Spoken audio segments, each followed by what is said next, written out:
to the polls. Please, I beg of you, remain peaceful. Support your candidate. Don't be intimidated and don't intimidate others. Politicians won't die for you. So remain alive to live your life. See you next week.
Nigeria's healthcare sector is confronted with a myriad of challenges, and the statistics paint a grim picture.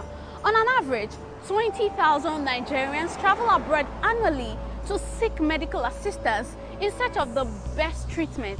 This, of course, comes with a huge cost to the government. A whopping $1 billion or even more is what the country loses annually to medical tourism. This gap in the healthcare sector has risen due to different factors, from low government spending on healthcare to poor maintenance culture, as well as high setup costs associated with healthcare infrastructure. But what if I told you that without leaving Nigeria, you can still get access to quality healthcare? Join me as we journey together to explore a medical startup removing all the hassles related to healthcare provision in Nigeria. Hello and welcome to the program. I am Abisola Adebayo.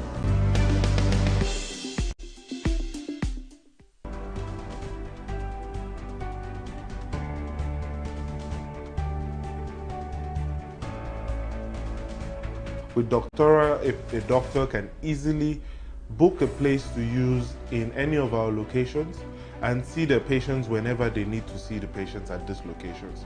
What this does is it allows foreign-based professionals and the ones that are based in Nigeria also move around within the country to deliver services.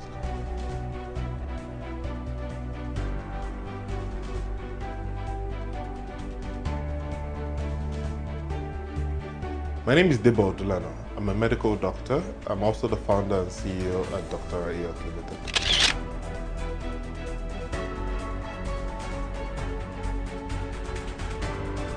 On the Global Healthcare Index, Nigeria's healthcare ranks one of the 5 worst in the world, resulting in the migration of health workers to other countries with better living and working conditions. Approximately 40,000 of the 75,000 registered Nigerian health practitioners now work overseas. It was one of the several loopholes in the sector that spurred Debo Odulano to action after years of study abroad. Although he had plans to pursue a career as a neonatal surgeon, he soon changed his mind to do other impactful work addressing the challenges of inefficient healthcare facilities. I worked in the system, and the honest truth is, while I worked in the system, my goals were to become a neonatal surgeon. One of the foremost neonatal surgeons in the world right now is a Nigerian, but he's based in US. In fact, he's the chief of surgery at the hospital where he works. Now that got me thinking, I can't train to be a neonatal surgeon in Nigeria because the facilities are not efficient. We don't have a lot of senior talent to train the younger talent. The residency programs are too cumbersome. And if I decide to go to the private sector, then I probably wouldn't do a lot of cases because a lot of people cannot afford. If I set up my own center, I would need to spend a lot of money, potentially take loans, which are very difficult to get. Nationally, there's a huge problem with medical tourism and capital flight due to people who have to travel abroad for treatments that are not available or easily accessed in Nigeria. So I'll give an example. Things like kidney transplant surgeries can be done in the country. I've worked in the center where we've done the highest number of kidney transplant surgeries, 169. And that center is in Lagos. Still looking for more people to help with these surgeries.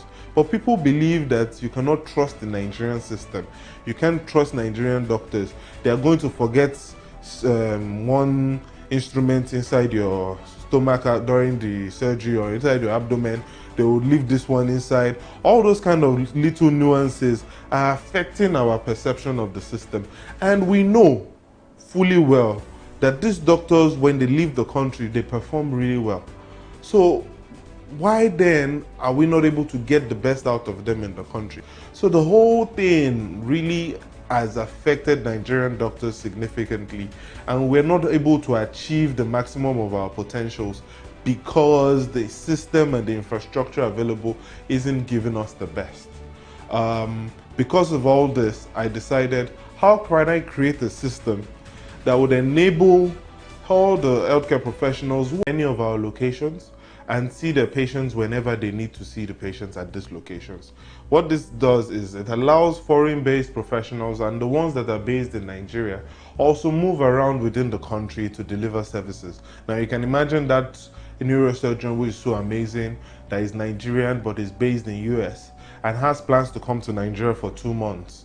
And while he's here, his skills would really benefit a lot of people who need those surgeries.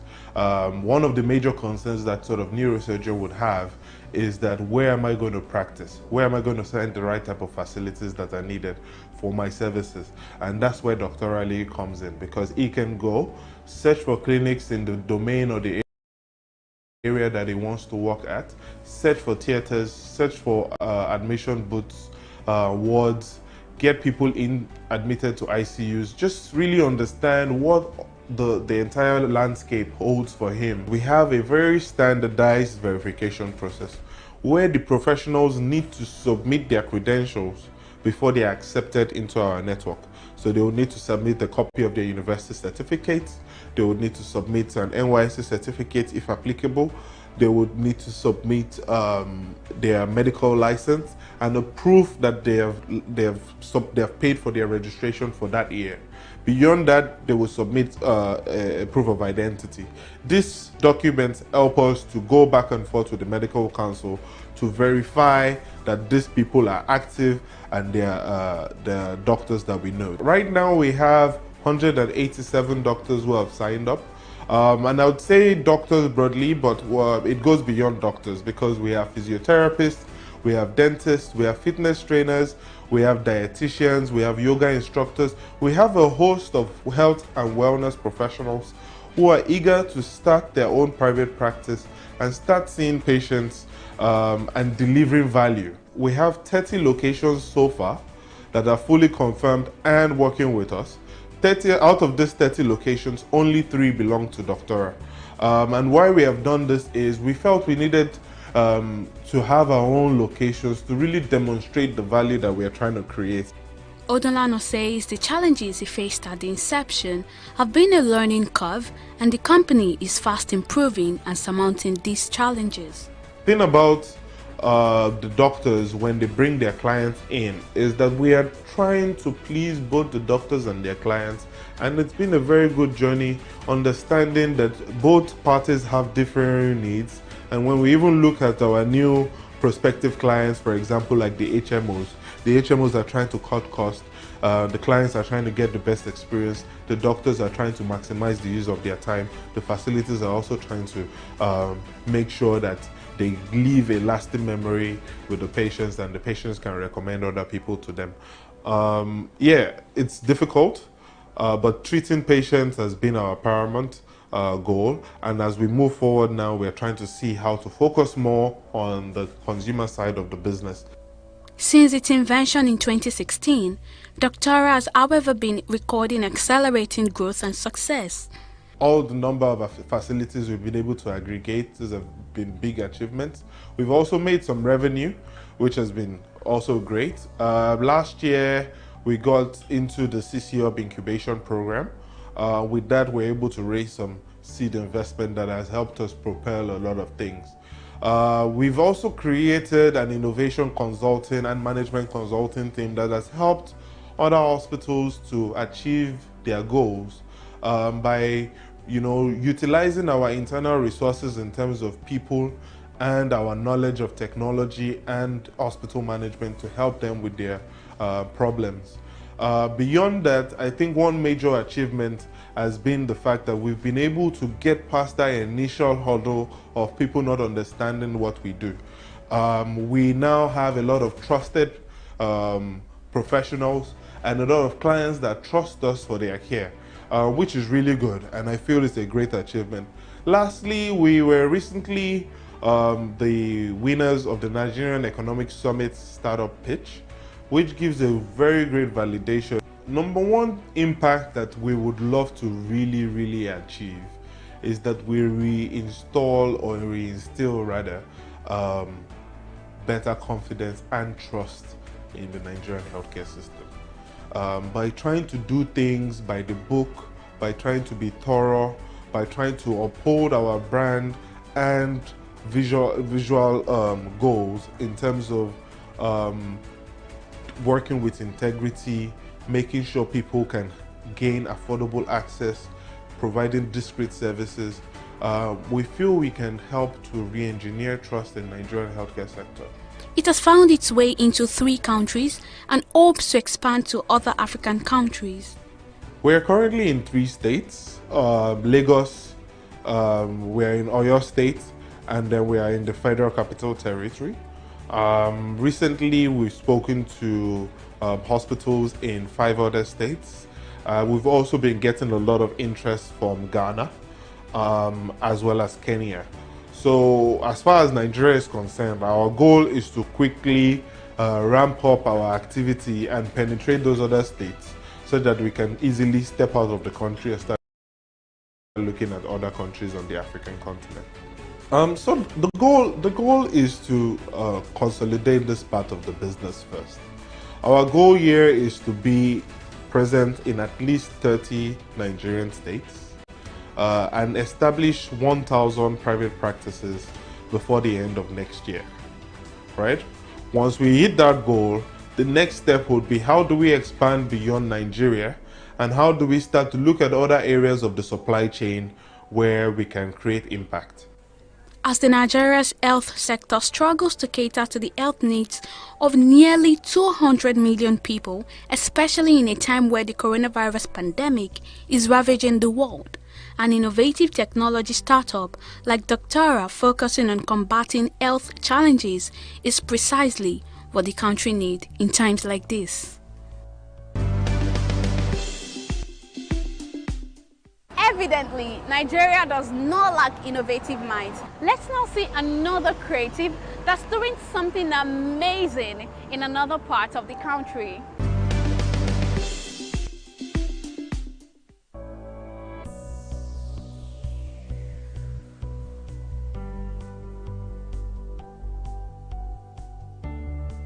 If I'm getting assistance from government, I can build it in large quantity that can be used for villages so that they can use it to transport food from the farm to the market. It took me 2 years to build this machine based on finance. The little I get, the little I work on it, and the little I get, the little I work on it. If I can get assistance, I can do it within 1 month.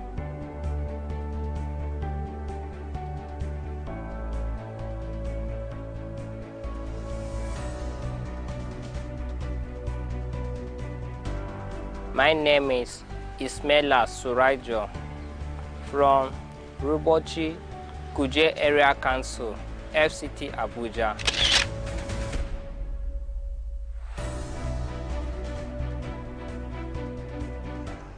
Despite a stifling business environment, Nigeria's young population has somehow found a way to flourish and harness their potentials and innate abilities. One of such young individuals is 24-year-old Ismaila Surajo, who is a creative inventor from a little settlement in Rubochi community in Kuje Area Council of the Federal Capital Territory. Surajo has become quite a sensation in his community after building farm machineries using materials sourced from his environment. I've made excavator, grader, train, bulldozer, dump truck, electronic voting machine, ship, robot, network service. I use condensed iron, tire, bolt and nut, cable, and series fuel to power the engine. And the engine is the motorcycle engine I use. Surajo built a locally made tractor, excavator, bulldozer, as well as other equipment that helps in transportation and sale of usable water, which sadly is a scarce resource in his community. His ability to create farm tools from the scratch is a natural gift that began from a very young age. I started when I was in primary 1. I started with carton. I was my way back from the farm. My slippers caught. I don't have money to buy slippers. And I look for carton. And I measure my foot and construct slippers. Then the next day, we are going to the farm to pack groundnut. And I think I can't carry groundnut on my head. If I can get a pickup, it will be easy for me. And I look for a carton and construct a little pickup. And I make use of it to carry one model of groundnut from farm to house when I was small. Then, when I was in primary 1, and I said we should bring craft. Then I think on doing that pickup that I used to carry groundnut from the farm as a craft when I was in primary 1. Then I gave that pickup as a craft. Then I give us holiday. And I think, what next will I do? And I build a standing fan because I'm feeling heat. Make use of battery. Once I connect battery, the fan will now be blowing. From there, and I do another car, Jeep, the one that will be moving with carton. Then, and I use it for exhibition. When I win, and I think on using aluminium on when I was in JS1. And I started consulting them with aluminium, one by one. Anyone I look, I'll look at it. I'll first draw it on the ground before I'll construct it. Then when I enter senior secondary school, and I think of building a bigger one that can carry me, which is this truck. Then I start from the carton to aluminium, then from aluminium to iron, which is this one. Like most of Mera, they normally use their energy to push truck. And I think if they can use a machine, it will be better, which is this one. It's used for selling water right now within the community. And also it can convert goods from farm to market. This young inventor harnessed his entrepreneurial skills by identifying a need in his local community. He solved the problem of distance in sourcing for good clean water by using one of his inventions, a local tractor, to transport water and sell to his community. I've started making money on it by carrying farm products to marketing within local community, selling water within the community. We have water challenge problem in this community, and I think on building machine that will help the community for selling water. This is the machine that is used for selling water within the community to make it easier for the people. In my community, it's very difficult for people to get water. Before they can get the water, it's very far away. And I think on building machine that will transport the water for them and to also make it easier for the community. Now they are very happy. With the help of this machine, the water is easy for them. Once they need the water, they call me through my number, and I normally take the water to them, house to house. Residents of the community say Surajo's services, which he renders through the machine he builds, has made life easier, and they are hoping it will go on a large scale one day.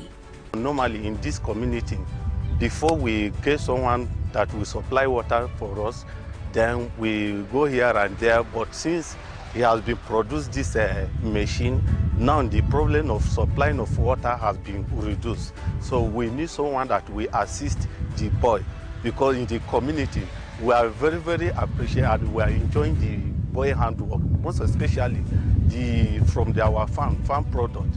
So we normally go and bring our farm product when we harvest, and before we get bike mobility that will bring down the farm product. So we used to suffer so very seriously. But now, in fact, we thank God. So we need assistance from the government or individual assistance that will make him to produce or to manufacture more this thing. So it's a very, very talented boy that we need to assist him so that at least we will upgrade the machine.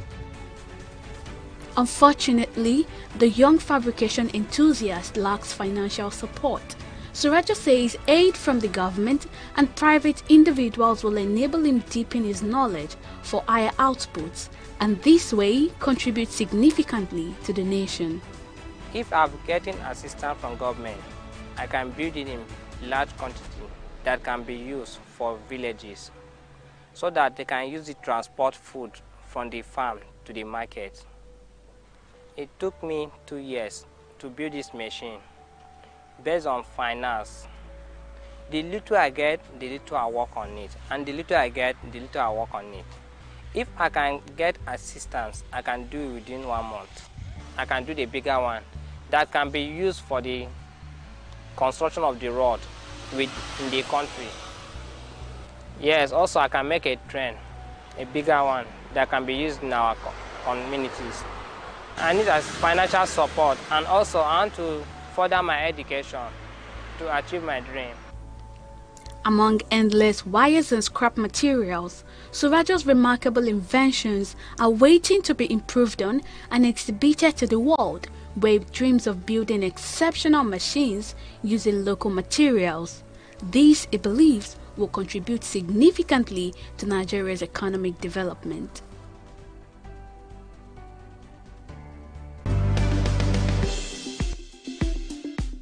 You'll agree with me that innovators like Odunlano and Surajo will exhibit excellent entrepreneurial skills, and not only a blessing to Nigeria, but also the nation's future.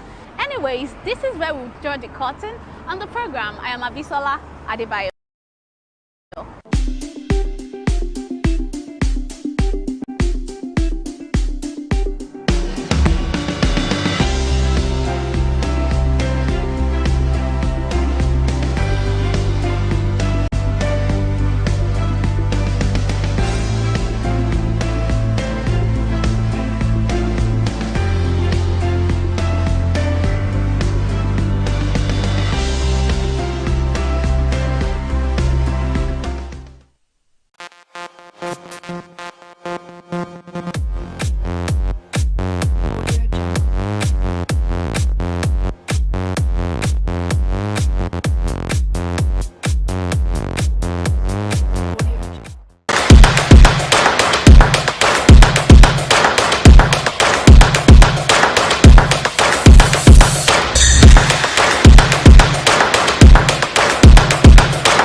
first time I was here to locate the Ghanaian cane weaving community, a Nigerian told me point blank that these Ghanaians will steal my money. I was curious and I wondered why these two nationalities who share same profession would have such level of animosity between them. And I'm here to find out why. If you're familiar with Maryland in Lagos, it is difficult to miss this beautiful display of handmade cane crafts. Beneath the Maryland Bridge, linking the Ojota area of the city, cane-based products such as chairs of all varieties, living room seaters, house decor, as well as baskets of all shapes and sizes are sold here. But behind this lush display of artistic brilliance lies a culture of discrimination against the migrant population of Ghanaian cane artisans, one which has been in practice for decades now. Unlike their Nigerian counterparts, Ghanaian cane artisans are restricted to a remote part of this cane weaving community. So what is the genesis of this unfair practice and why has it been perpetrated for so long? To find out, we paid a visit to Monkey Village, just behind the Maryland cane weaving community where the Ghanaian cane weavers live and work. This is Monkey Village, right here in Mende, Maryland, Lagos, Nigeria. In what appears to be the outback of the area, Ghanaian cane weavers are not allowed to venture beyond these parameters. While Nigerians are allowed to display their products, Ghanaians serve as laborers who manufacture these cane products for a fixed price. 54-year-old Adeyemi Bolarinwa concentrates hard as he weaves this basket. His calloused hands work deftly and in a matter of minutes he finishes one of his orders. Bolarinwa's father is Nigerian, but his mother is Ghanaian. Despite his being a Nigerian, Bolarinwa cannot sell his products directly to buyers. He can only sell to a group of Nigerian cane weavers, who in turn sell directly to customers. It's a rule among the Cane Weavers Association here which restricts non-Nigerian cane weavers from dealing directly with customers. They brought some job for one Nigerian man, according to the history, from 1986. Then the man delayed the job, and they saw another Ghanaian man. They went to, that's a Sheraton hotel.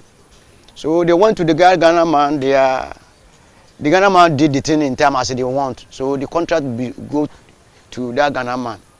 So then, now those people are the indigenous work against foreigners that they can share a place together. So the moment they granted that law still will work from 86 up to by this time.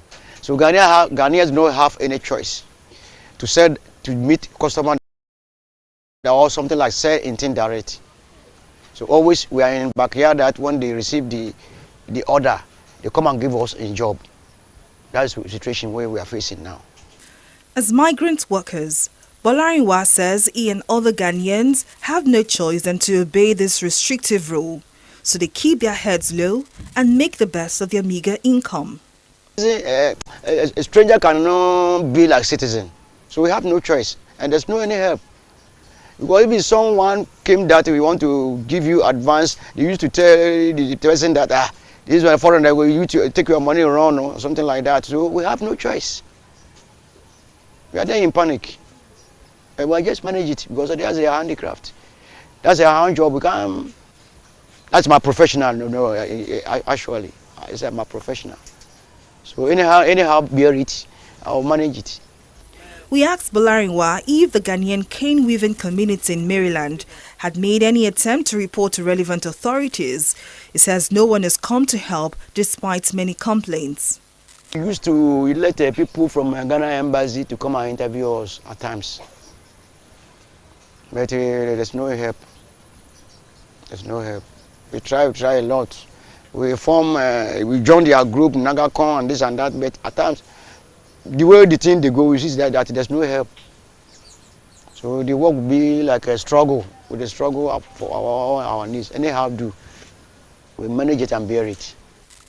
It gives further details of the mode of operation between the Nigerian cane sellers and the Ghanaian cane weavers. We arrange every basket within price, where it's a popular no. Then any quantity where the person want to come and book from you, he can give you advance. Then after finishing the product, we take your balance. That's the way we are going. Then I submit for them, I take my balance. Some people are pay cash, some people can give you in half basis. He can give you advance. When you finish, supply the thing to the who come and done the work with you. Then you take your balance from. We have no chance because there's no shade. He cannot give you, as a foreigner, he cannot give you shade to shade your market. They share by themselves. Kwaku Noah is another Ghanaian cane weaver in Maryland. For 15 years, Kwaku has struggled to make ends meet due to the trade inequality he suffers. Maybe the price we are going to sell for woman as this back here. If I did roadside, one day, God goes see me about a better customer where I can sell for the person where I will see gain pass where I did. So it affects us. So if we are on the roadside, I'm sure say we go see better customer pass, better price pass what we are gaining as the back here. Fed up with the unpleasant situation, a number of Ghanaian cane weavers have either moved back to their home country or adopted other trades. Now the once boisterous community has become a shadow of itself. Before, we are more than 20 or 30 people. Right now, I remember maybe roughly, I can say about 5 or 4 people now. We remain. Before we are more than 30, but things know the balance. And then, they gain assist to support the work. Everything I'm money now. So if you know, gain a way to get something assist your business, you can go forward. So right now, I know they're easy for us. As you can settle another side like that, it's money, because to get a place to stay, it's money, but how to money no day on hand like that. To confirm these allegations and to understand the root cause of the act of discrimination against the Ghanaian cane weavers in Maryland area of Lagos, I paid a visit to the chairman of the Cane Weavers Association in Maryland, Dennis Omadide. Surprisingly, Omadide confirms everything we've heard from the Ghanaian cane weavers. He explains that the Ghanaians are restricted for 2 major reasons. They work fast and they charge less. These 2 factors, he says, could disrupt the profit margins of Nigerian artisans. To make the market so polluted, that's what I mean. But they produce fast. They produce fast. So by the time you are trying to draw a kind of item that will come to market, it's like this. Then when they overflow, then that market will not depreciate on that area. The reason why we do that, they are trying to frustrate the market in terms of sales in the beginning. So that's why we notice that instead of that to happen, let us stay on their own, then we should stay on our own. Omadide says while the migrants are not allowed to mix with Nigerians and display their trade, they are however free to establish their business in other locations. That is the normal procedure, the constitution, what we have. That when they come, they will work for us. We normally collect basket from them to sell to our customer. So we don't want them to close to us in that way. It's like they will know how much we are selling to the other. So that is why they not do it. But now it is old. For now they have assets free, direct to customer. But they are not the midst of us here. Some day for Abalikoro, some day are turning down. That is how. So whose responsibility is it to protect the interests of Ghanaians in Nigeria? We had requested an official response from the Ghanaian consulate in Lagos to find out if the mission is aware of the discrimination and what it is doing to stop the menace. TV360 Nigeria did not receive an official response from the Ghanaian consulate, but in a meeting we had with the Consul General, Senator Gifte Bukari, key officials of the consulate, the president of the Ghanaian community in Lagos, Augustine Appiah, as well as the Ghanaian cane weaver, Charles Sapong, it appears the consulate is aware of the problem, but may not want to ruffle any further. I'm just coming out from a meeting with the Ghanaian Consulate General, Senator Gifty Bukari, who appeared irate about a request for an interview, especially the part that spoke about publishing the findings of this investigation with or without an official response from the consulate. Now the Consulate General declined to give an official interview on what she's doing to ensure that Ghanaian cane weavers in the Mende area of Lagos are not discriminated against. Now, our phones were confiscated and we are not allowed to take any recordings. As the second largest country with a migrant population of over 1.3 million, Nigeria has a national policy to address labor migration issues.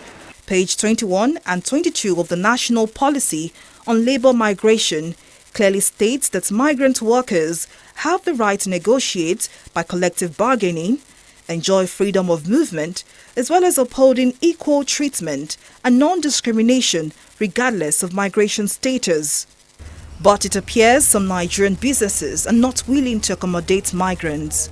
Director General of Nigerian Association of Chambers of Commerce, Industry, Mines and Agriculture, Nasima Shola Obadimu, says the unfair treatment of Ghanaian cane weavers is nothing short of bullying. It's just a case of bullying. It's to some level a case of harassment. You know, even within the Nigerian environment, you can open a shop and start selling pepper, and the second day some people will come to you that they want to seal your shop. So is there any law in Nigeria limiting the trading activities of migrant workers in Nigeria? We have this ECOWAS treaty that encourages free movement of goods and services within the West African sub-region. So for West African nationals, they can do their business freely. We have Nigerians doing businesses all along the West African coast. So if they are West African nationals, they can do their business. So far it is a legit business, and when they are operating within the laws of Nigeria, they are free citizens. Sadly, the problem of discrimination of migrant workers is not peculiar to Nigeria alone. There have been documented cases of discrimination against Nigerians in Ghana, xenophobic acts against other Africans in South Africa, and the general attitude of hostility against Africans, which experts say has affected the social, political and economic cohesion of the continent. As a Nigerian, if I'm heading up to Ghana, there's this orientation, European orientation, that yes, I'm heading up the north of Africa. So they don't see this whole reality of trade between borders and trade within African countries. They just see everybody as a suspected migrant, as prospective migrants. So heading up to Ghana means you may be heading up further to Mauritania or that to Libya or Morocco, such thing. So and in this whole situation, people are made to be criminal, made to appear like criminals, because the moment you go across the barriers, the borders, and then you are not with the right documents, so to say, then you are seen as a criminal. And being a criminal means, yes, you are being identified as somebody who is illegal. And then you can see from this perspective, when one migrant does something that is wrong, so it is tied to a lot of other migrants at the end of the day. So we have this whole problem in the world now where we prejudice, or we just wrap up figures to say when one person is bad, the first person you meet at the end of the day, you just wrap up this tribe to be part of this whole problem. They are what's affected because they are not captured and documented. So their country is not aware they are here, and our country is not aware they are here. I mean documentation-wise. Okay, so people like that will hardly go to the embassy to make reports or report to the Nigerian authority. Most times they will look for a way to manage the situation for as long as they can before they leave. So what can be done is that it goes back to the same point I made before, that our orientation agency, you understand, must make sure that they talk about these things. It's not talked about. Bolariwa and Kweku may have resigned to fate and lost all hope of ever competing fairly with their Nigerian counterparts, but these talented cane weavers hold on to the dream of returning to their homeland someday, where they can live and work freely without fear or discrimination. Folashade Ogurinde, TV360 News.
Hello, it's another Sports Business Time and thank you for joining me again. My name is Jide Olaniran.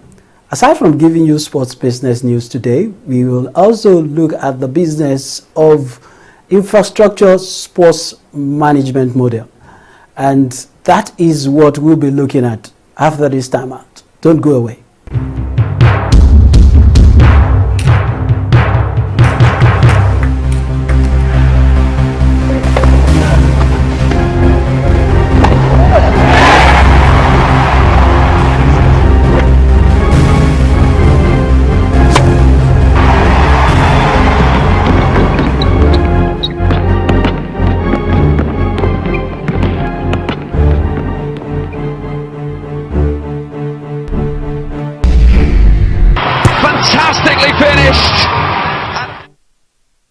Welcome back. As potential buyers for Manchester United continue to line up, a certain eccentric billionaire is reportedly kicking the tires on the historic European soccer club. Elon Musk is believed to be monitoring the situation closely and weighing putting in a bid for the club. A British tabloid says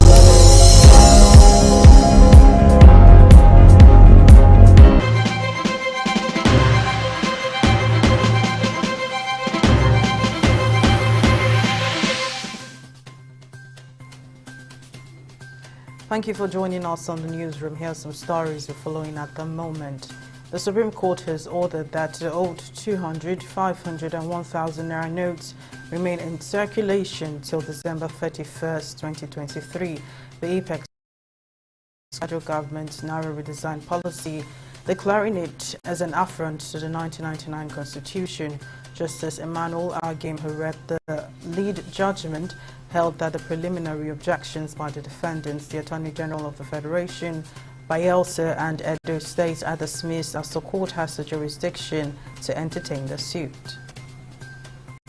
A London-based newspaper, Financial Times, says Nigeria's just concluded presidential election is badly flawed.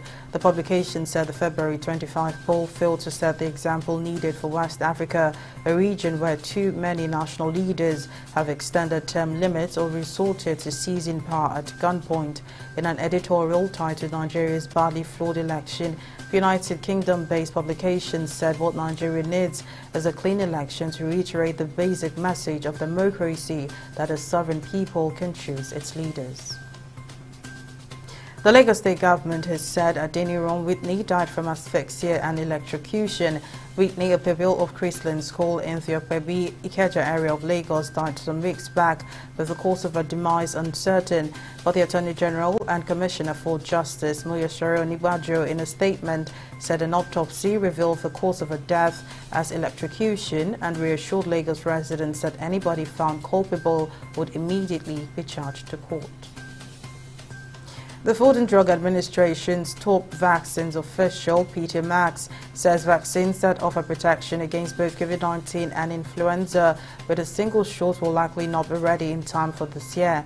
At a webinar this week by the National Foundation for Infectious Disease, Max acknowledged the effort had proved too heavy a lift for this fall and in hopes of a combined option for the 2023 fall and winter respiratory illness season. And domestic airlines may have lost 50 billion naira revenue in the last 1 week as a result of low passenger traffic experienced after the presidential, Senate and House of Representatives elections, which were held on February 25. According to airline operators, 10 domestic airlines operating in the country scaled down their operations to avoid further loss of funds, and they have expressed fears that if passenger movement does not pick up in a short time, some of the airlines would face sustainability problems. Former Ghanaian President John Mahama has launched a campaign to run again as a candidate for the opposition National Democratic Congress in the 2024 elections, saying his experience could help salvage the economy. Despite being defeated in the 2016 and 2020 elections by incumbent President Nana Akufo-Addo, the 64-year-old said he had decided to run again after months of consultations. According to Mahama, Ghana needs a leader who will hit the ground running on January 7, 2025. The NDC will hold primaries on May 13 to elect its presidential candidates. The junior Teranga Lions of Senegal have progressed into the semi-finals of the CAF Under-20 Africa Cup of Nations after it had fought 1-0 win against Benin Republic in Thursday's quarter-final. The win means Senegal are through to this year's FIFA Under-20 World Cup in Indonesia in May. Senegal will take on either Congo, Brazzaville or Tunisia in the semi-final. That's the latest from a newsroom. Thank you for watching. I am Mary Kanu.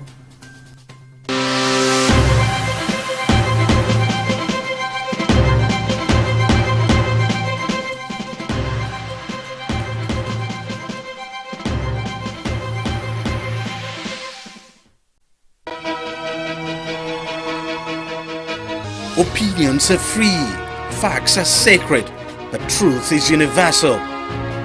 How, in practical terms, can we, for instance, de-escalate the tension? President must see himself as the President of the Federal Republic. We know where the enemy is. 3 places.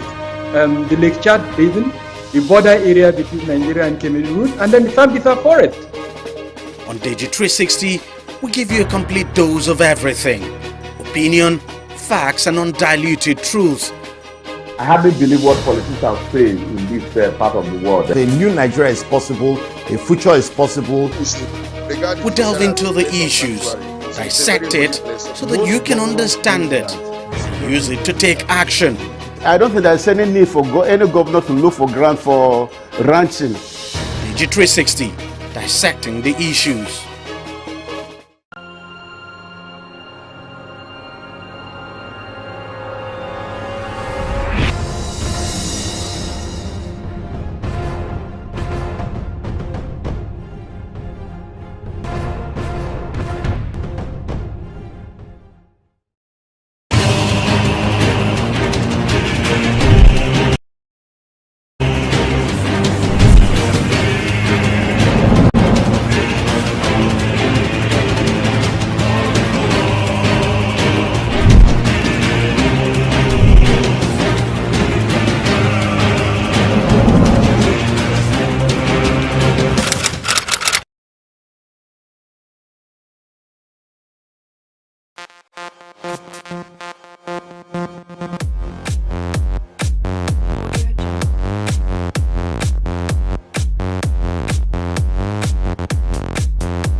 My name is Bintu Saluhu Garba, IGB.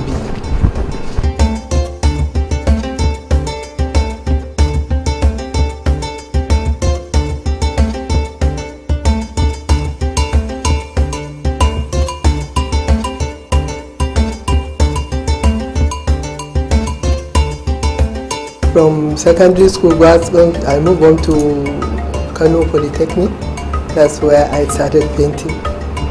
And I'm happy I was the first woman to start painting the Kano State.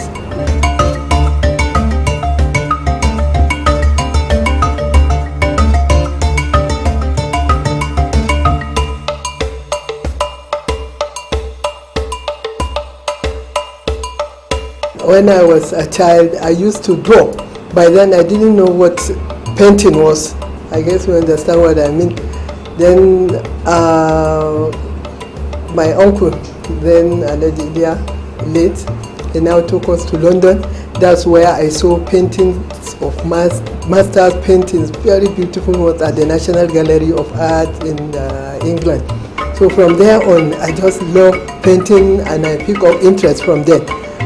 But I noticed after every painting, a painter will now inscribe his name at the bottom of the painting. That was what inspired me. I said, oh, I would love to paint and then inscribe my name on that. From there on, I just pick up drawing and then I continue drawing. From there, that's it is to painting.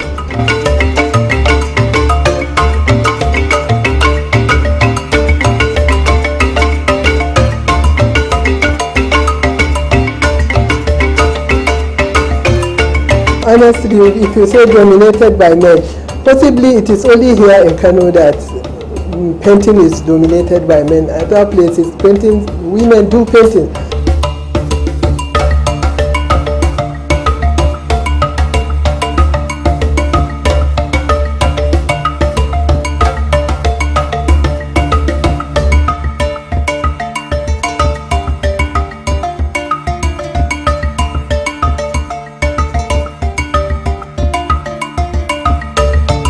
If you say challenges, well, there are quite a lot of challenges, but I was able to go through it because the men I'm working with then, they were also helping me to see that as a female, they kept encouraging me, even the lecturers, they encouraged me to paint.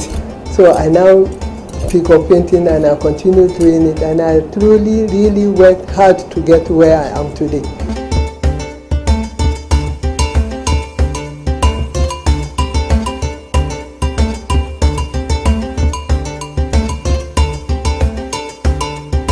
I started teaching drawing. I got employed into Kano State Senior Service Management Board, that is secondary school. So I continue drawing, painting, and then teaching at the same time, and then making money from there because it's a job. It is what I do. You understand? It's what I do. I teach painting, I paint. People tend to commission me for some paintings. Some of them I even say flowers, some fruits, some vegetables, etc. I just continue doing it, and that's how I tend to make it as a business.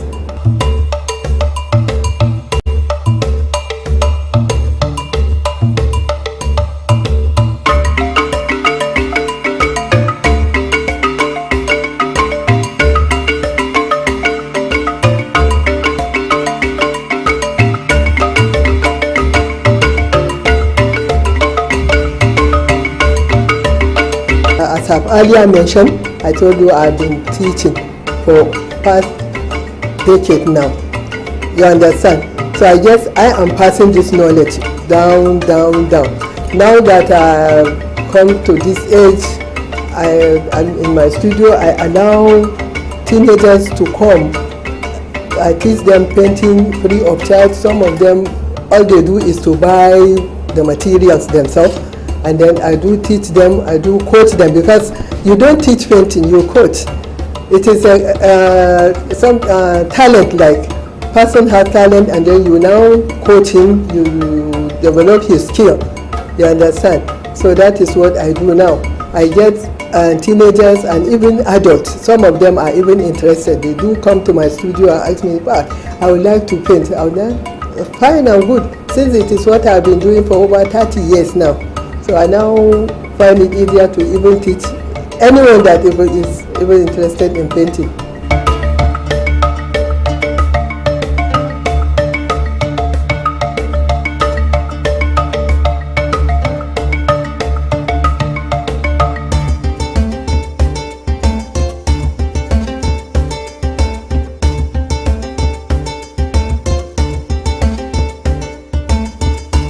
For over 30 years.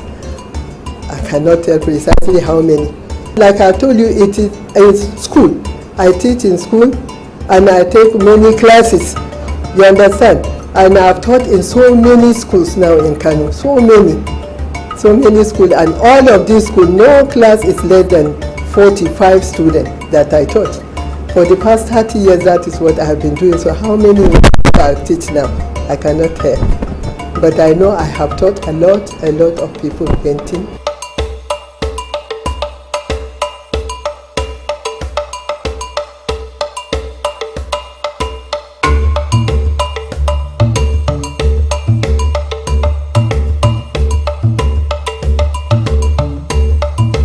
The outcome of it now, I can see people are developing interest in painting.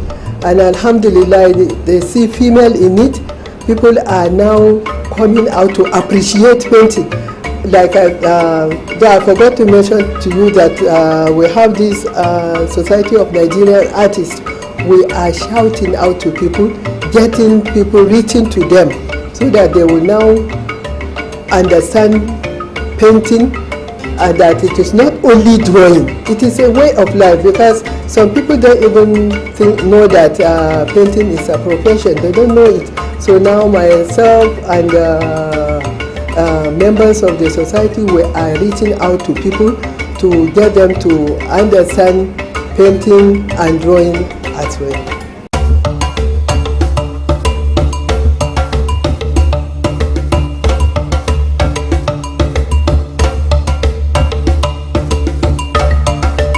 Over the years, my painting, I delve mostly in culture. Any environment I find myself, I now tend to go into I see the culture, the kind of people that are there, like I now work with what they have there. My painting is mostly culture and educative as well.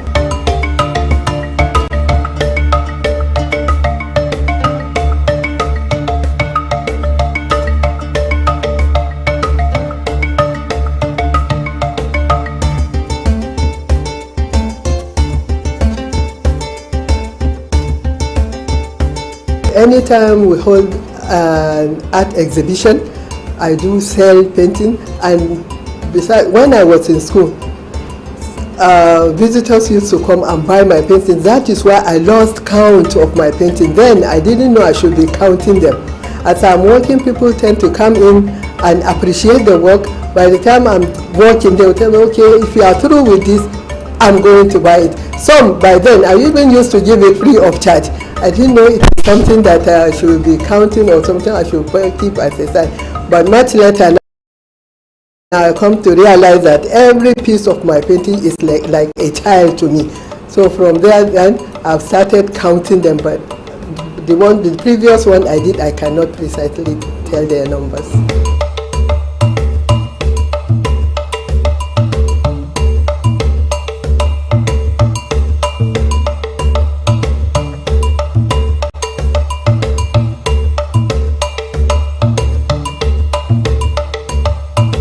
Now people are buying art and decorating their houses, and even places of interest now. And if you go around Kano, you will see that there are places that are decorated with paintings. You understand? So that is how we are reaching out to people. Even the government now, they do commission artists to come and do paintings in strategic places like what do you call it, recreation centers. Even in hospital, We even have paintings in hospitals where we educate people, you understand, on say a kind of disease. Like now we have this COVID-19 around. You need to see the kind of illustration painters are doing to make it easier for people to understand what they should do and what not to do.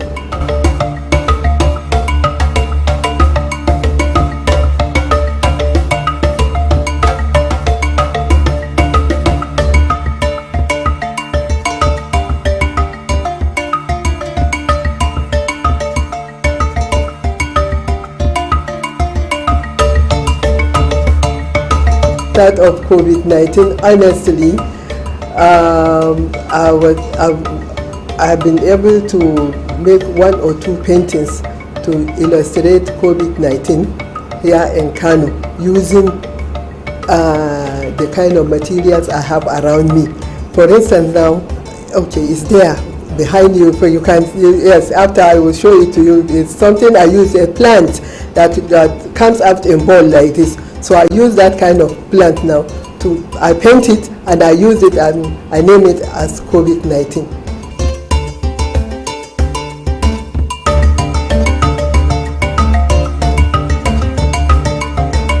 I would like to advise the government, because anyway, almost everything on earth, people will say government should do something, government should do very well. But we would like government to encourage artists and help us appreciate the work of art we do. Anytime they have anything to do with illustration or like kind of needing to inform people about something, we would like them to encourage us artists, to involve us artists to do those kind of things for them. Instead of them going outside getting those kind of illustration, billboard around, whatever, where there are artists around. So we like government to encourage us, like they do release funds for agriculture, they release funds for education, they should release funds for visual artists too. They should do that. Yes, government should do that. We also like people to appreciate our work. People should not just sit and say, oh, drawing. Drawing is a way of life. And art is not only drawing. Like you're standing there, you're wearing a hat, a cloth, a long trouser, it's art. You combine things on you to make you to beautify yourself, isn't it? So that is art. Art is a way of life.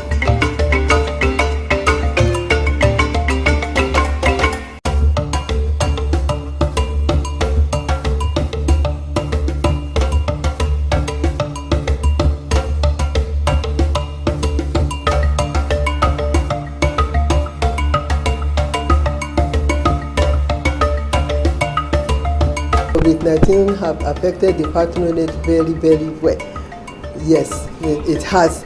But that is not withstanding, that is not stopping us from doing what we're doing, because it is not only foreigners that patronize our paintings. It's not only foreigners.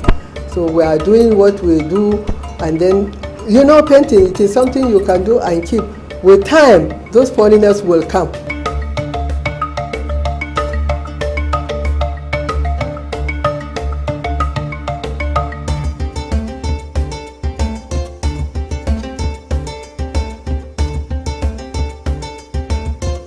You are a client, you say, I want so thing to be painted. From there, I, as an artist, I will now see and sit down and think of what it is you want. First, if I like, I can make sketch on paper. Then I will now move on. Possibly it is a design you want. You mention the size of the design you want. Then I prepare my canvas. The process in preparing canvas, you need your easel. Like what you see here is the easel stand, and then you need canvas. Like I told you, this is it. You need, this is a white cloth that we use on it. Then you use emulsion paint to coat it several times so that it will be hard. Then you now use your oil color. If it is oil color you use, or acrylic color, you have so many medium.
Our ability to participate in government, to elect our leaders, and to improve our lives is contingent upon our ability to access the ballots.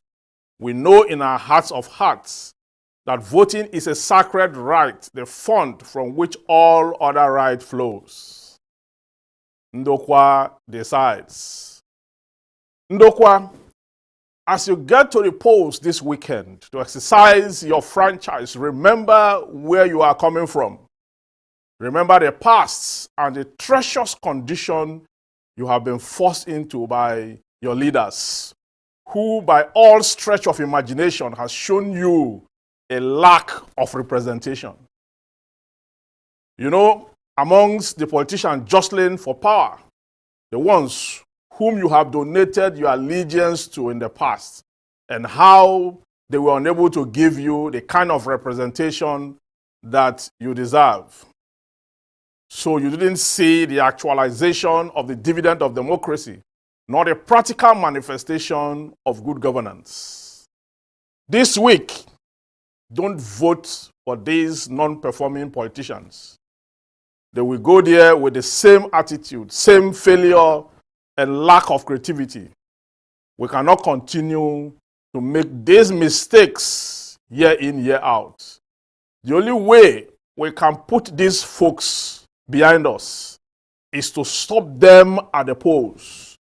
We must kill the mosquito that bites the slave, because we have no guarantee that if it sees the bottom of the king, it will not do the same. When you vote, ensure that you go through the beavers process. If anyone tells you to go vote without the beavers validation process, say no. If you do, your vote will not count. There will be overvoting in that polling unit, and the result therein will be cancelled. Do not allow people working for the opposition to lure you into actions that may invalidate your vote. Don't sell your vote at the polls. People will come around and offer you money as gratification to sell your vote for their candidates. Ignore them. Whoever sells or commercializes his franchise is breaking the law and will be prosecuted once caught doing so. The said person attracts curses to his own soul, and the consequences and spiritual implications are far-reaching. Vote according to the dictates of your conscience. The polling unit is in your constituency, and community belongs to you, and you should decide what happens there. Do not allow anyone or a group of persons to come there and disrupt the system and or decide what happens there. You must submit to orderliness and the rule of law as you assemble to exercise your civic responsibilities. Voting is a civil sacrament. Remember, don't vote for the enemies of Ndokwa. There are many of them on the ballot parading themselves as party flag bearers. Ignore them. Do not allow evil to gain control of the polls in Ndokwa land. Identify your choice carefully on the ballot paper. The name and the logo of the political party are there in alphabetical order. The names and passports of the candidates are not on the ballot paper, remember. Only the names and logos of the political parties you will find. Ndokwa, ngwajeni kuno posao, umweza funa ofia, ejeru no, ishagware. I shall go to Rabbi again.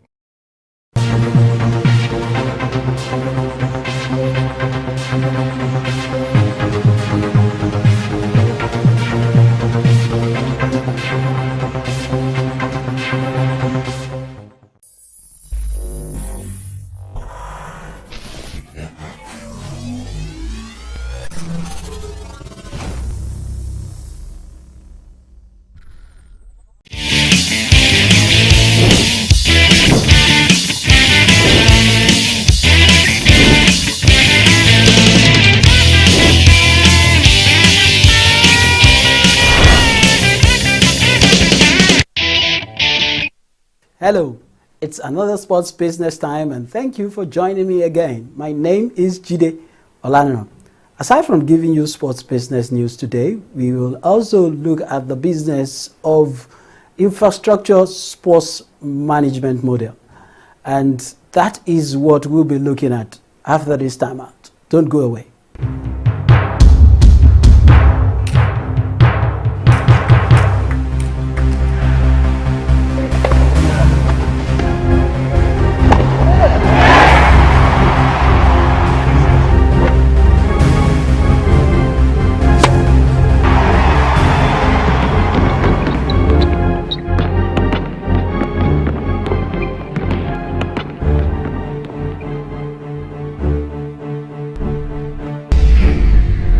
Fantastically finished. Welcome back. As potential buyers for Manchester United continue to line up, a certain eccentric billionaire is reportedly kicking the tires on the historic European soccer club. Elon Musk is believed to be monitoring the situation closely and weighing putting in a bid for the club. A British tabloid says that several interested parties have signed confidentiality agreement to see Manchester United's data room, including several from Saudi Arabia, which could be eyeing Musk as a figurehead for a bid. With a net worth of $187.5 billion US, Musk certainly has the capital to make a purchase and also has some personal motivation. In August, Musk joked on Twitter that he was buying Manchester United, later deleting the tweet, but clarifying that if he were to buy a team, it would be United, his favorite club as a kid. Club owners, the Glazers family, are reportedly seeking around $7.3 billion US for a full takeover, but have expressed interest in only a partial sale. It is not just Elon. The competition to be the next owner of Manchester United is getting stiff. Bloomberg recently confirmed that a consortium of Qatari investors are set to make an offer for the club with assistance from the Qatar Investment Authority. The country's sovereign wealth fund, Sheikh Tamim bin Hamad Al Thani, the ruling emir of Qatar, reportedly supports the club. British billionaire Sir Jim Ratcliffe is also still in the running. The financial gap between the Premier League and the rest of Europe's top division is too big, says AC Milan head coach Stefano Pioli.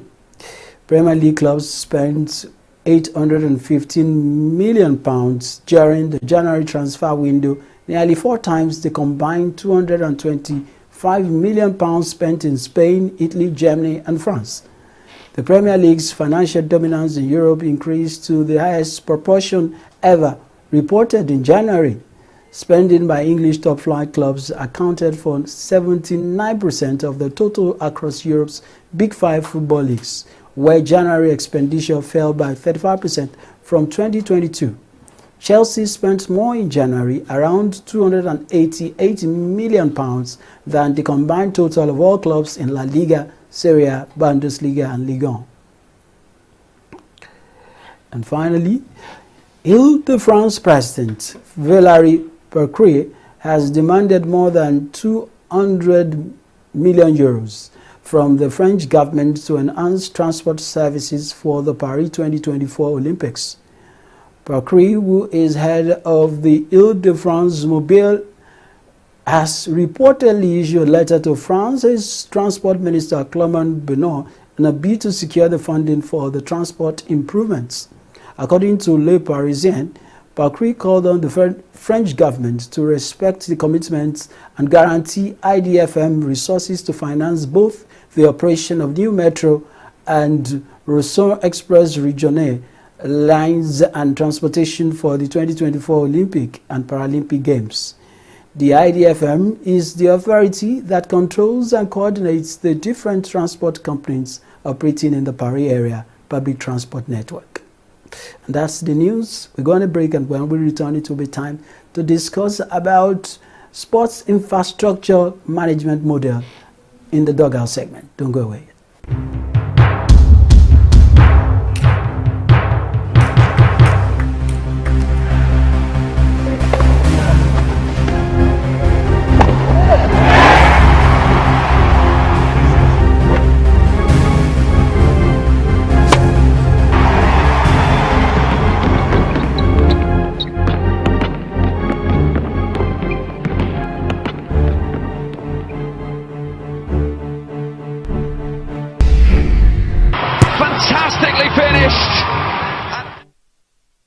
Welcome back.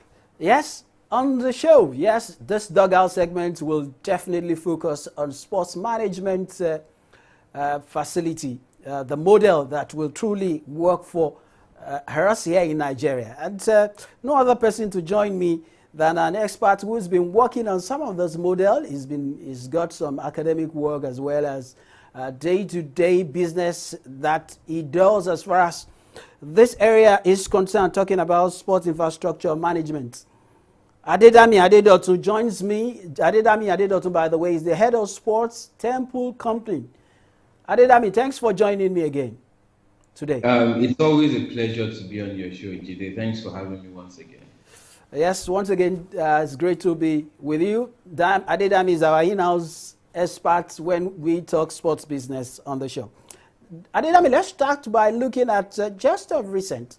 The Kaduna State, a subnational state in Nigeria, had the opportunity of having the transfer, a federal sports facility transferred to their domain for management. That is the federal government that is supposed to own the Ahmadu Bello Stadium Sports Complex had to transfer the management of that complex to a state, Kaduna State. And this will be our focus today. And I want to ask you, is the government managing sports facility models still practicable in this age?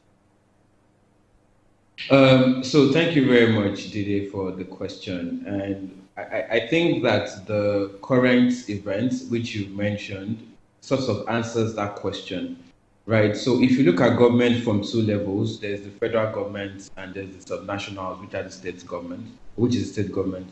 At the federal level, what the ministry is doing is to hand over certain federal infrastructure to subnationals, and which is because, the federal government has realized that it is not, federal government managing those facilities is not sustainable anymore for those facilities. So to answer your question, at the federal level, federal government, sustaining those infrastructure is not a sustainable model anymore.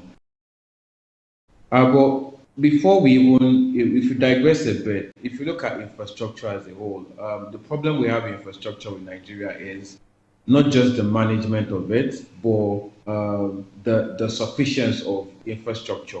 We don't have enough infrastructure for the different purposes for infrastructure, for mass participation at the community level, for professional sport at the state level, and also for major events at the federal level. So for government alone taking that responsibility of managing sport facilities, it is not sustainable anymore. All right. So what can be done to make national assets like this stadium now, the stadiums that we have all around Nigeria, even though some are saying we still have less of what is required to cater to 200 million people. So what can we do to make sure that all these assets become productive?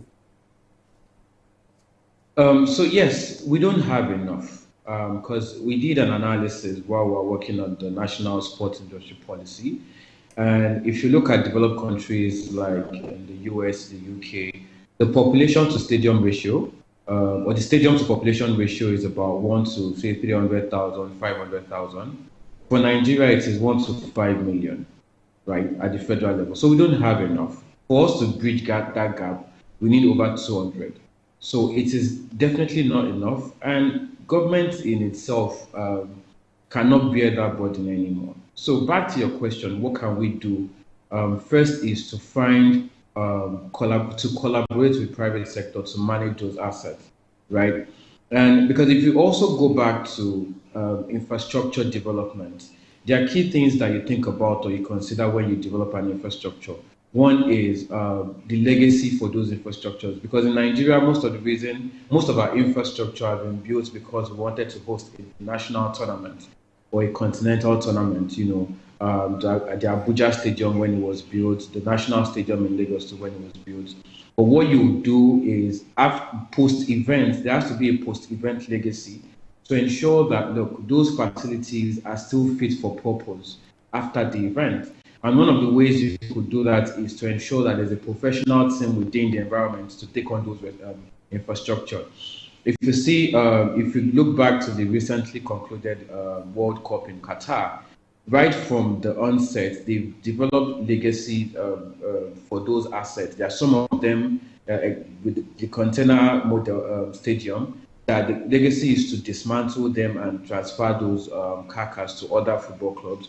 Some have been handed over to professional clubs. So what we don't do well in Nigeria is have a post-event legacy for our facilities. So going forward, a way to properly, sustainably manage those assets is to make them fit for purpose. You understand?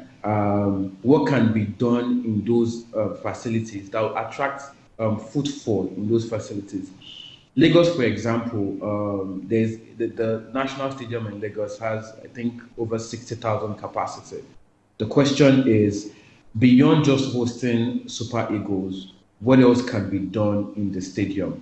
At the moment, there's no Lagos-based football club in the MPFL, which is the professional football league. Which are some of the issues, you understand, for a stadium of that size? So the question we need to ask ourselves is if those infrastructure are still fit for purpose, how to make them fit for purpose, and how to collaborate with facility managers, private sector organizations, so that we build a collaboration and we build a relationship that ensures that those assets are properly managed and we can deliver revenue. Okay. All right. All right. So the next question, how do we introduce a business-like model into our sports infrastructure management? Okay, so that's really simple, right? Again, it goes back to the purpose for which those facilities were built in the first place, right? Because what you see as a global standard is that sporting infrastructure are not used solely for sporting events anymore. There is a multi-use purpose for sports infrastructure now. They are evolving into becoming entertainment centers too. So there's a sports and district entertainment model being used, adopted globally. So we need to start looking at those kind of models in Nigeria too. Second is to to give incentives for private sector participation in infrastructure development. Because once you have that, private sector investment means that there's an expected return on investment, which means that they will put in proper processes, proper models in place to ensure that those facilities are used and they generate income for the facility owners. So how to create the model that will work? First is private sector involvement to manage the existing facilities and to also invest in new facilities. Second is to adopt a multi-use strategy to ensure that beyond just sporting events, we also use those sporting facilities for entertainment events. You understand? And it's also important as a strategy to identify the key target for those facilities. Because again, the facility that you build for a major event is not the facility that will be used for regular training or the facility that will drive mass participation. So in developing strategies that will make sure that we have a sustainable model of managing those infrastructure, we have to consider all of those things to make it fit for purpose, to make it multi-use, to bring in private sector in terms of managing those facilities and also to invest in them. It's not a coincidence that Nigeria now has national sport industry policy, and also Kaduna that has the honor of having the national assets like the stadium transferred to it. Also is planning to put together a sports industry policy of sorts. And do you think that also the good policy like this can also jumpstart, the reviving of the interest of, spinning around or turning around the fortunes of some of these facilities that we have? Especially, that we have some of them, you made mention of the National Stadium. That is one, it's been there. There are a lot of things that the Sport Ministry is thinking of doing with it. Don't forget that there is also one, Liberty in Ibadan. Do you think a sports policy can stimulate the necessary interest or drive the necessary model that would drive the interest that would generate the fortunes? Absolutely. So I'm glad that you mentioned Kaduna State and its policy. What happened last week was that there was a stakeholder engagement session. There was a policy dialogue because Kaduna State is the first state that would domesticate the national sports industry policy. And what happened during the policy dialogue was to break down the policy into areas. And one of the areas is facility and infrastructure development, right? And the conversations around facility and infrastructure development is how to build fit for purpose infrastructure, right? Which is what I mentioned earlier, that look, how do we ensure that the facility we build within the state or the existing facilities within the state are fit for purpose? Some of the things also discussed is how you can use sports facility to trigger urban development, right? And how you can also use facility for athlete development and elite athlete development. So the importance of policy is so that we discuss those peculiarity at the subnational level, you understand?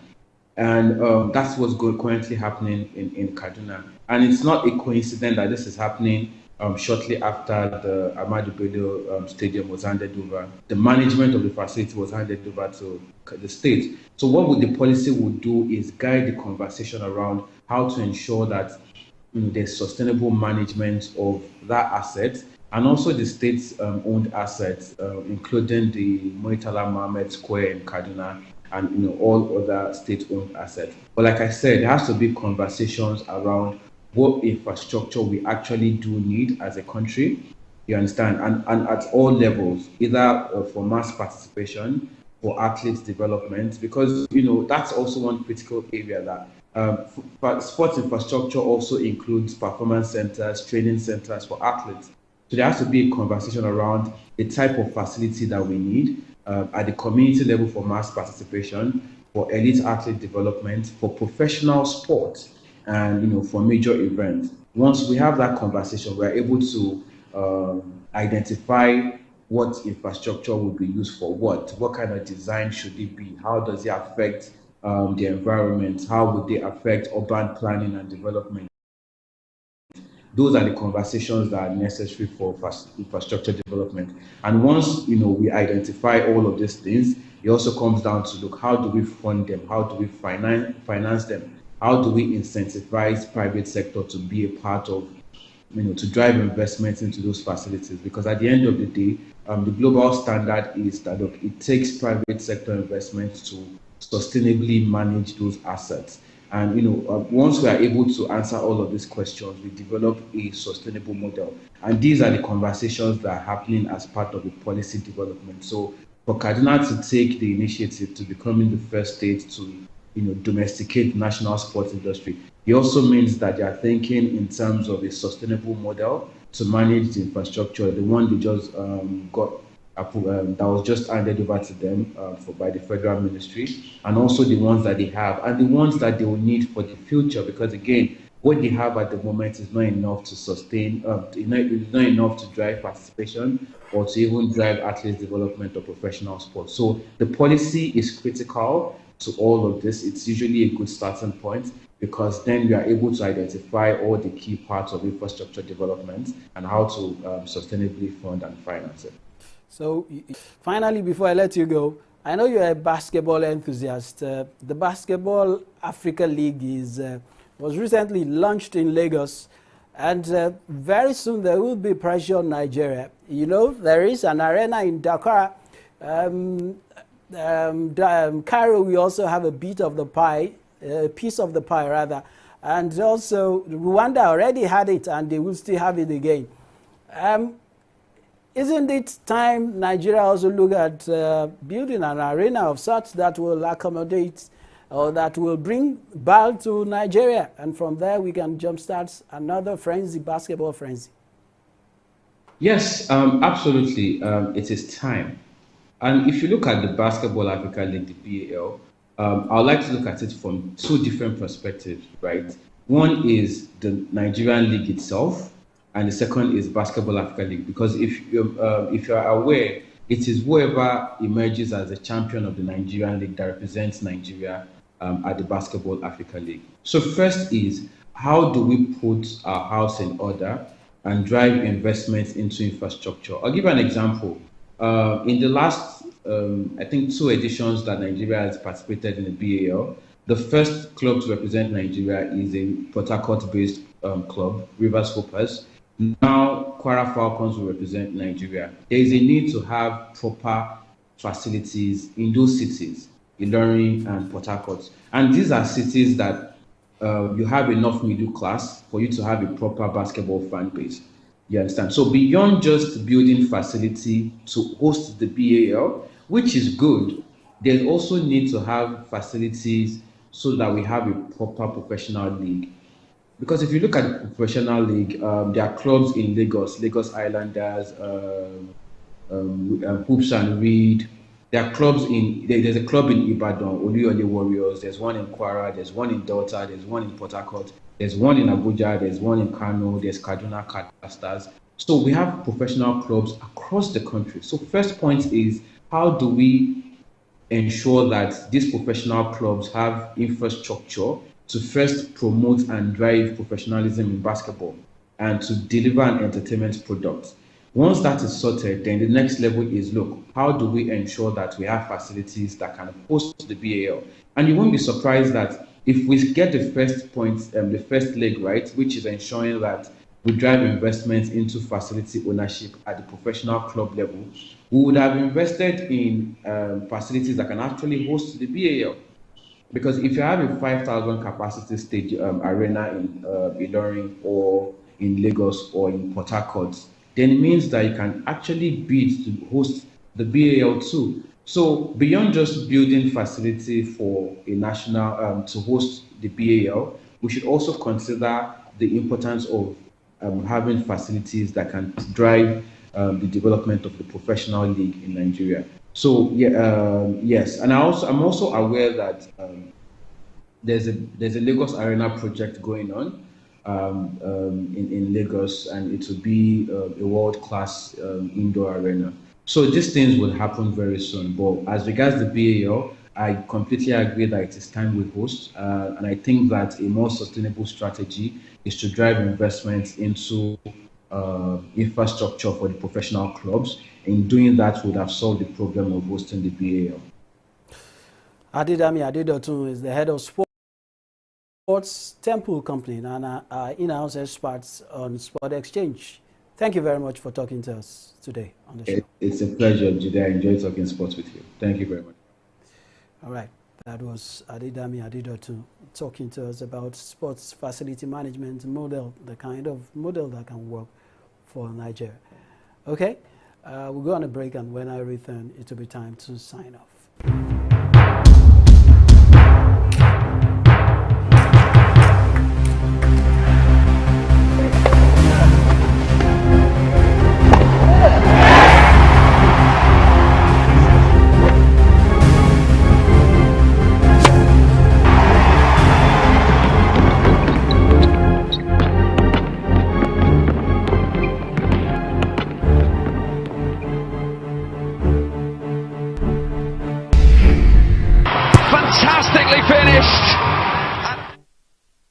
Back. Before we go on the show, let me leave you with this. Did you know that the Super Bowl 57, which saw Kansas City Chiefs winning the day over Philadelphia Eagles, might have come and gone, but it brought us some impressive numbers from the sports book, which is about how people staked money on the game. With 50 million Americans projected to bet $16 billion on $16 billion on the Super Bowl across legal and extra-legal channels. It's no surprise that sports books were very active on the big day. GeoComply, which verifies bettors' location on behalf of legal sportsbooks, registered 100 million sports betting transactions on the Super Bowl 57 weekend, a 25% increase from last year. Several American sportsbooks reported milestones as a result of the increased traffic. FanDuel, which is a fantasy and online betting site, averaged 2 million active users on its platform throughout the Kansas City Chiefs' 38-35 victory over the Philadelphia Eagles, and was taking a record of 50,000 bets per second at its peak. DraftKings, another sport betting site, paid out $2.68 million US dollars to one bettor who wagered $1.68 million US dollars on the Chiefs' money line. MGN Research says it had the highest Super Bowl betting handle in company history for the state of Nevada, including money wagered at its 9 retail sportsbooks on the Las Vegas Strip and on its BetMGN app. Next year, the countdown to Super Bowl 58 is already on, and given it will take place in the sports betting capital of the world, the handles are only bound to increase. As for who could be taking home the Lombardi Trophy next year in Las Vegas, the books are already favoring a repeat. At DraftKings, the Chiefs open as plus 600 favorites to win it all again, while the Eagles open at plus 900, the 5th best odds. Betting, bet responsibly, but make money while you do it with your head on. Thanks for joining me on today's edition of the program. Till I come away next time, I'm yours truly today, tomorrow, of the future in sports business, Jide Olano.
Thank you for joining us again on the newsroom. Here are some stories we're following at the moment. Rivers State Governor Nyesom Wike has thanked Nigerians for supporting the return of power to southern Nigeria. The People's Democratic Party governor said the issue of rotational presidency has been settled for good with the emergence of a president-elect Bola Tinubu, who is from the southern region of the country.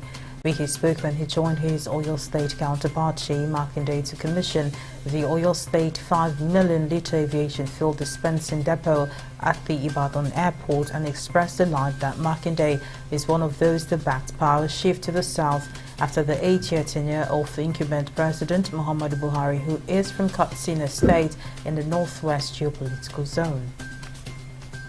And the federal government has mourned the victims of a fatal train crash that left scores dead on February 28. At least 38 people were killed when a passenger train carrying more than 350 people collided with a freight train on Tuesday shortly before midnight in Tempe, near the city of Larissa, leaving heaps of debris in its wake.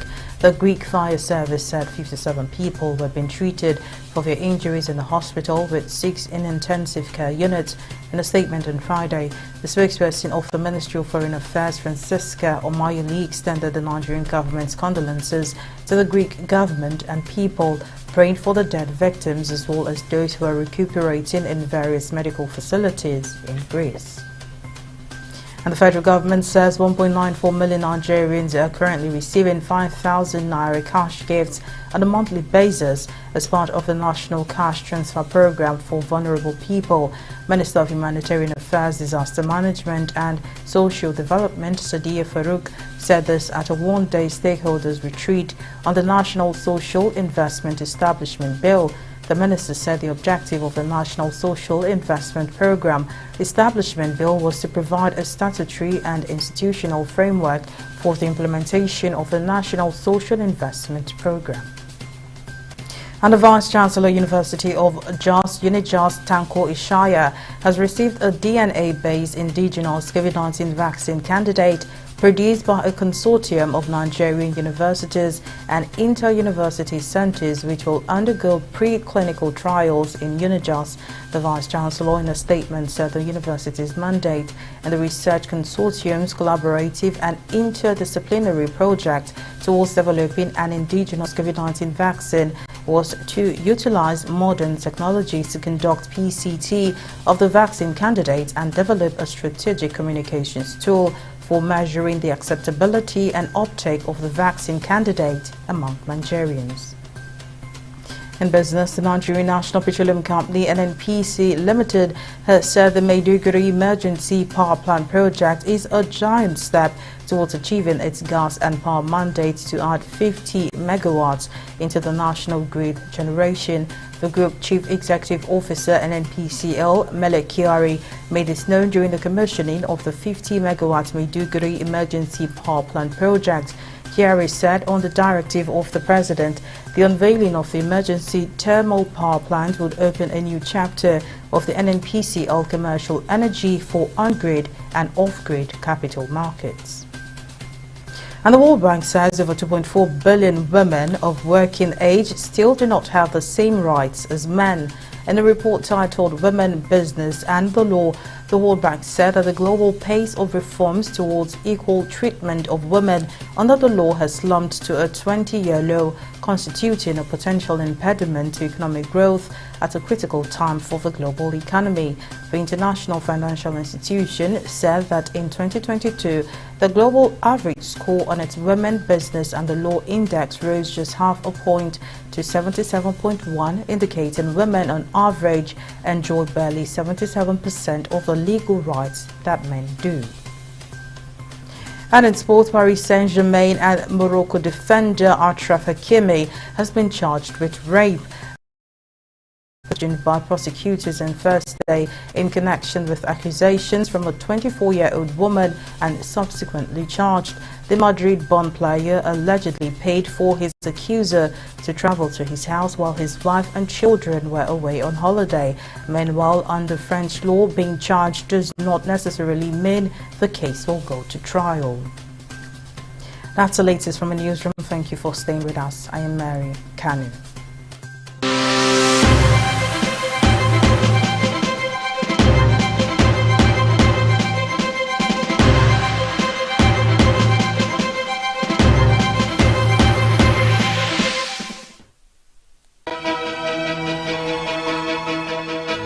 Opinions are free, facts are sacred, but truth is universal. How, in practical terms, can we, for instance, de-escalate the tension? President must see himself as the President of the Federal Republic. We know where the enemy is. 3 places. The Lake Chad Basin, the border area between Nigeria and Cameroon, and then the Sambisa Forest. On TV360, we give you a complete dose of everything. Opinion, facts and undiluted truth. I hardly believe what politicians say in this part of the world. A new Nigeria is possible, a future is possible. We delve into the issues, dissect it so that you can understand it, use it to take action. I don't think there's any need for any governor to look for grant for ranching. TV360, dissecting the issues.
In terms of settling down, does age affect the chances of choosing the partner you want?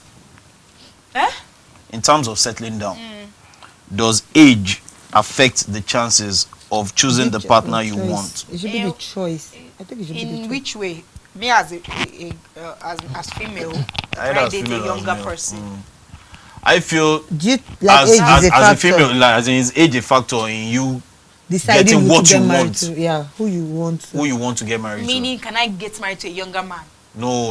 Like, for example, as you grow older, for example, now, your chances of getting who you really want becomes slim. Okay. I don't think it plays like that for a man. For a man, Easy for a man. But it's for a lady. For ladies, I just feel like you don't. For ladies, you can say that yes, we have the how do they say it? It's not in our favor. You get it's more in guys' favor. You see guys in late 40s, just getting 50s, married, mid 50s. Yeah. But for women, you understand? They're like, you think about your biological clock. You think, maybe can she, still be able to have kids and everything. So you understand. So most times when they get to a particular age, they start getting pressed like, let me just look for one and just settle down or something. You get. I even think like sort just settle for anybody they say. No, I'm just saying that for them. It's just that. Older women settle now. They settle at the end of the day. I don't think they're going to settle now. There is easy. I was about to say like you can freeze modernization, like you freeze your eggs. Yes, it's quite easier now. It's quite easier now. And again, people have a liberal mind now. Liberal mind, and even for now. Now, more people are maybe because people are now more open, and then civilization and everything. People are now seeing that you don't need to rush to anywhere. Do you understand? Actually. Okay, so and then because of what is even happening right now, like people considering marriages where people you rush in and then you rush out. People are like, no, I'm going to take my time. I'm going to wait to get married to the right person. You understand? I'm not negating the fact that some people are still rushing. Yes, so you are still taking your time. Yeah, that's why. As a woman. That's why I say. I'm not saying that maybe she's trying to be picky, but like maybe I'm not saying maybe at that stage that maybe she's saying, oh, I don't like this song. Oh, maybe for petty reason. I'm saying maybe at that stage, maybe she has not gotten anybody. She's not going to go and meet any random person and just go and. But anybody that approaches her, she would agree. Wrong. No, that's what I'm saying. She's not just going to just because any random person comes to. Yes. So you think she could. That's what I'm saying. Medicine has made things easier and science. You can so freeze she your could eggs. freeze her egg and she's not worried about her age to give birth. Is that the only thing women worry about? It's part of the thing. That's one of the major things in Nigeria. That's one of the major things that people worry about is their biological. It's the truth. Unless you don't want kids. It's the main thing. Because in-laws, your in-laws will say, why won't marry this babe? She don't, she don't feel give you picky, she don't give us grandchildren. So that's just the only reason why you don't feel married. I mean, major thing for Nigeria. But what of you? Me, for an older woman. If I like the older woman, I'll get married to her. There are ways we could look for a child. So if she's like 50, can you get married to her? No, 50 is too much. There's a considerate age. I can't. Considerate age? What's the truth now? The considerate age. Huh? 45. No. I'm going to be 34. Let's say a lady 40. Yes, I could. 6 years. Yes, I could. But above that, that's. What of 41? No, I say I'm telling you the age. 41, she just left now. It's the same thing. Even that 40 you get almost 6 years difference. So that's Shay, what about you? Almost a no. Forget that. Which age? Like what of a year older? Maybe my max now 3 years. Max 3 years older. Max. Everybody does his own this thing. So max. But you should at least consider 41. Should still. How you go consider the 41? I don't consider. The 47 we go still talk am well. You don't feel consider 40. No, but 40 is cool for you. It's cool. 6 but years. I just feel like the great. most important for actually, men, the worry for them, for women, is the fact that one thing they're scared about is their biological clock. Yeah. Menopause and all those kind of things. Do you understand? We all know that is aside. If you're not worried about it, that means maybe you don't want to have kids. Exactly. Or you maybe you just want to adopt, or you want to adopt, or you want to do surrogacy. If you've frozen your eggs, you understand. So that's just the thing. But another funny thing in Africa that we made it look like as if it's a woman thing. It also affects men. Getting married at a very... It doesn't affect men. I want to explain to you what I mean by it affects. Wait. I'm not saying men standards. I'm not saying that. I'm saying this. You imagine you getting married as a guy. You're wasting time. You're getting married at 40, 45. So let's say by the time your child will be... Wait, doesn't mean that it was wasting time. I'm not saying you're wasting time. I'm saying you're taking time. Wait. It's still the same thing. We're only just talking about ladies at this stage. Okay, you're taking time, and then you finally get married or get settled at 40 or 45. So by the time your first child will be like that one is a different case. That one is a different case. I'm just saying that. And even at that part is because maybe they've not explored other options to get kids, or maybe they don't have the means to get kids. Yes, so you want to tell me that? And people have tried IVF how many times? Even if it don't work, then you adopt.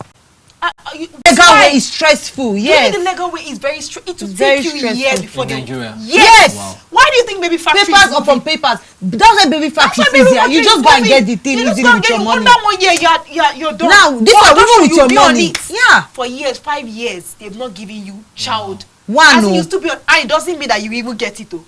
Do you understand? And that is why baby factory is moving. It's moving. And people are really speaking Black up market, now. I don't know. People are really speaking up that Nigeria, the government should do something about adoption. To regulate they should make sure the process is easy. Do you understand? They just have so many children there, so that you can get rid of all this baby factory springing up everywhere and there. Do you understand? But I don't think a man's standard drops, or even no matter how old he gets at the end of the day, because you see, a man is, especially if he's not rich, but let me say well-to-do. If the guy is well-to-do, his standard will not drop. I think he settled. I still want a slim babe. I still want a fair I think he settled. I think he settled. He settled. You know why? Men settle. Men settle. Even when they're not even old. Men don't settle. Yes, Even when they are not old. Yes, let me tell you how it works. Like when they're serious and they're active, when they're serious, especially when their parents are on their neck. Yes, they settle. Before you know, they say, I didn't like her. She got pregnant for me. Corey, like when they're still very young. Those days that when they're still very young, when they're still very young and playful and they're still in the field and all, they do this girl. That's when they even have spec. When it's time to settle and they be doing that thing, they settle. Yeah. When it's time to settle down. Settle down. Yes. They settle. They settle for anything. Oh, they don't settle. They pick who pays them. No, it's not settle. That's when they settle.